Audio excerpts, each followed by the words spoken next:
Top quality और consistent performance के लिए सिर्फ सिल्वर पंप नाम याद रखना।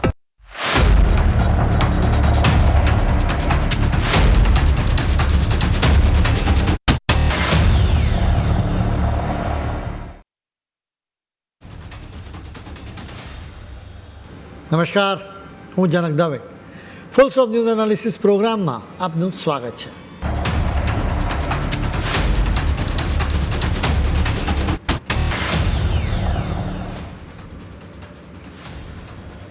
આપણા દેશમાં સોનાની ખરીદી કરવા માટે શ્રેષ્ઠ અવસર દશેરા અને ધનતેરસ હોય છે.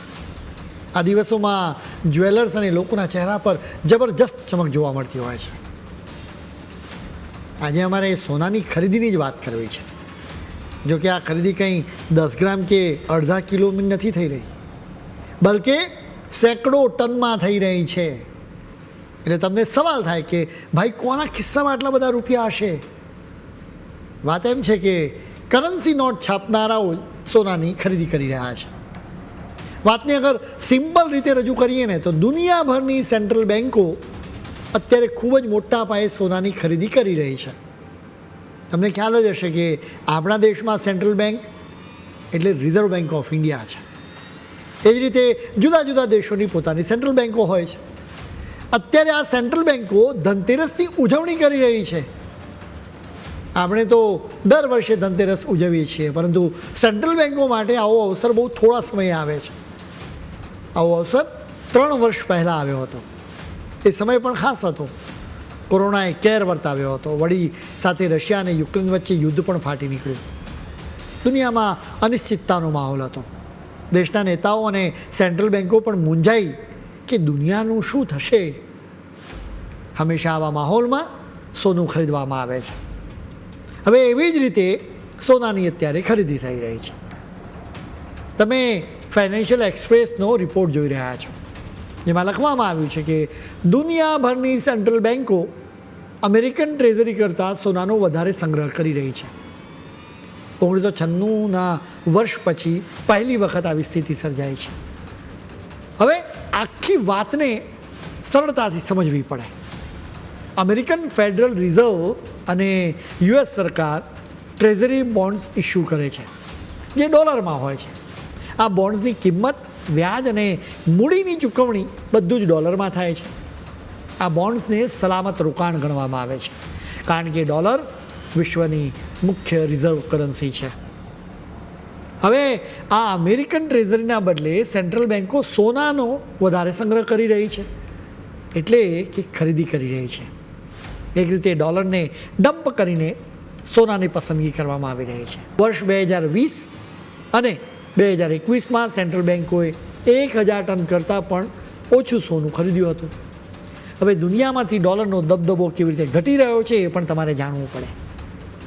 તમે સમાચારોમાં સાંભળતા હશો કે કોઈ દેશનું વિદેશી હુંડિયામણ ઘટ્યું કે વધ્યું. હવે આ વિદેશી હુંડિયામણનું શું હોય છે એ પણ તમારે જાણવું પડે. વિદેશી હુંડિયામણમાં ડોલર અને યુરો જેવી કરન્સી સિવાય સોનું પણ હોય છે. દુનિયાભરની સેન્ટ્રલ બેન્કોના વિદેશી હુંડિયામણમાં સોનાનો હિસ્સો હવે 20%એ પહોંચ્યો છે. યુરોનો હિસ્સો અત્યારે 16% છે. સોનું યુરોથી આગળ નીકળી ગયું છે. હજી પણ વિદેશી હુંડિયામણમાં ડોલરનો તો દબદબો છે જ, જેનો હિસ્સો અત્યારે 46% છે.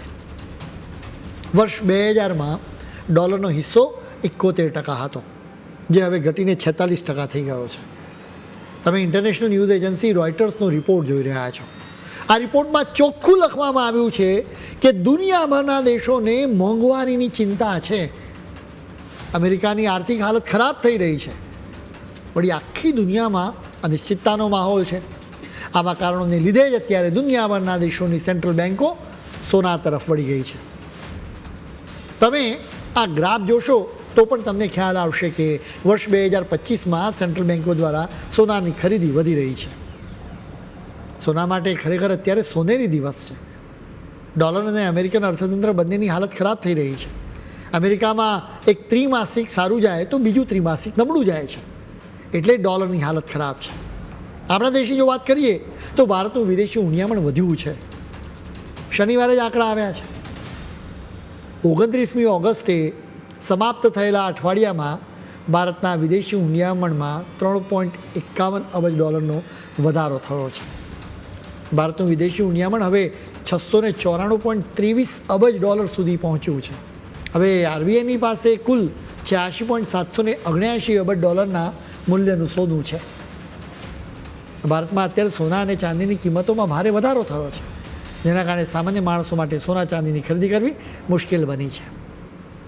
India Boolean and jewellers association મુજબ ગયા શનિવારે 10 ગ્રામ સોનાનો ભાવ $1,02,388 હતો.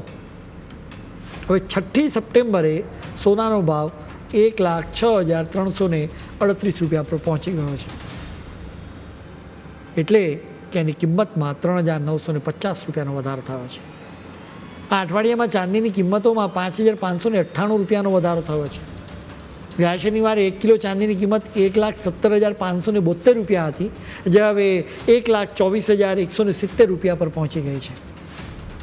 આ વર્ષે સોનાની કિંમતમાં લગભગ $30,000 વધારો થયો છે, જ્યારે ચાંદીની કિંમતોમાં $37,000 વધારો થયો છે.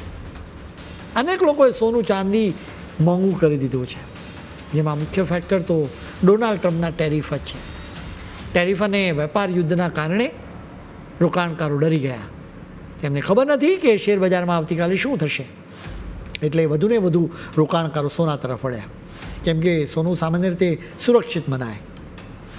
બીજી તરફ દુનિયાભરની સેન્ટ્રલ બેન્કો પણ સોનાની ખરીદી કરી રહી છે, એટલે પણ સોનાની કિંમતો અત્યારે વધી રહી છે. ટ્રમ્પની સાથે પુતિન સાહેબ પણ જવાબદાર છે. તેઓ યુક્રેનમાં યુદ્ધ લડે જ જાય છે, જેના લીધે દુનિયાભરના વેપાર પર અસર થઈ રહી છે. એક રીતે અનિશ્ચિતતાનો માહોલ છે, એટલે લોકો સોના તરફ વધુ વળ્યા છે. દુનિયાભરની અત્યારની સ્થિતિ જોતાં સામાન્ય લોકો માટે ધનતેરસના અવસરે સોના ચાંદીની ખરીદી કરવી મુશ્કેલ બની શકે છે.